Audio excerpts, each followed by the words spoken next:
So ಶಿಕಾರಿಪುರದಲ್ಲಿ ಇವತ್ತು ಇನ್ನೊಂದು ಮಟ್ಟಿಕೊಟ್ಟಿ cross ಅಂತಿದೆ. ಇಲ್ಲಿ ಬಂದ್ಬಿಟ್ಟು ಒಂದು 3-4 ಲಾರಿ ಲೋಡ್ ಆಗ್ತಾಯಿದೆ. ಆ್ಯಕ್ಚುಲಿ ತಮಿಳ್ನಾಡು ಪಾಸಿಂಗ್ ಒಂದು, ಕರ್ನಾಟಕದೊಂದು, ರಾಜಸ್ಥಾನ ಮತ್ತು ತಮಿಳ್ನಾಡು ಮತ್ತೊಂದು.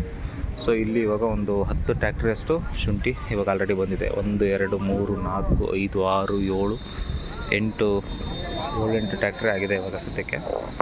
ಸೊ ಏನಂತಂದರೆ ಆ್ಯಕ್ಚುಲಿ ಇವತ್ತು ರೇಟ್ ಬಂದುಬಿಟ್ಟು 2650 ರೂಪಾಯಿಗೆ ಕೊಟ್ಟಿದ್ದಾರೆ ಅವರು. ನಾ ಇವಾಗ ಒಬ್ಬರ ಹತ್ರ ವಿಚಾರಿಸಿದೆ, ಲಾಸ್ಟು ಒಬ್ಬರ ಹತ್ರ ಎಕ್ಸಿಸ್ಟು. ಏನಂತ ಅಂದರೆ ಪ್ರೈಸಿಂಗು ಅದೇ ನಾ ಹೇಳಿರೋ ಪ್ರಕಾರ 2600ರಿಂದ 2700 ರೂಪಾಯಿನಲ್ಲಿ ಆಗ್ತದೆ. ಆವಾಗಲೇ ಒಬ್ಬರು 2700 ಈ ಥರ ಕೊಟ್ಟಿದ್ದಾರೆ ಅಂತಂದರು. 100 ರೂಪೀಸ್ ಹೆಚ್ಚು ಕಮ್ಮಿ ಇರುತ್ತೆ ಒಂದೊಂದು, ಸ್ವಲ್ಪ ಕ್ವಾಲಿಟಿ ಮೇಲೆ ಡಿಪೆಂಡಾಗಿ. ನೋಡಿ ನೆಕ್ಸ್ಟ್ ಇನ್ನೂ ಒಂದು 1.5 ಮಂತು ಬಿಟ್ಟ ಮೇಲೆ ಒಂದು 3500-4000 ಹೋಗ್ಬೋದಕ್ಕಂಥ ನಮ್ಮ ನಿರೀಕ್ಷೆ ಏನಿದೆ. ಇದೇ ಥರ ಇವಾಗ ಶುರು ಆದರೆ ನಮ್ಮದು ಕೀಳ್ತಕ್ಕಂಥದ್ದು ಆಟೋಮೆಟಿಕಲಿ ಜಂಪ್ ಆಗುತ್ತೆ. ಸೊ ಬೇಗ ಶುಂಠಿ ಖಾಲಿ ಆದರೆ ಇರ್ತಕ್ಕಂಥವ್ರಿಗೆ ರೇಟ್ ಜಾಸ್ತಿ ಆಗುತ್ತೆ.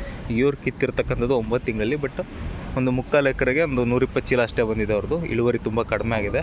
ಸೊ ಹಾಗಾಗಿ ಏನು ರೋಗಕ್ಕೆ ತುತ್ತಾಗಿರೋ ಕಾರಣ ಎಲ್ಲ ಇಳುವರಿ ಕಡಿಮೆ ಬರ್ತಾಯಿದೆ.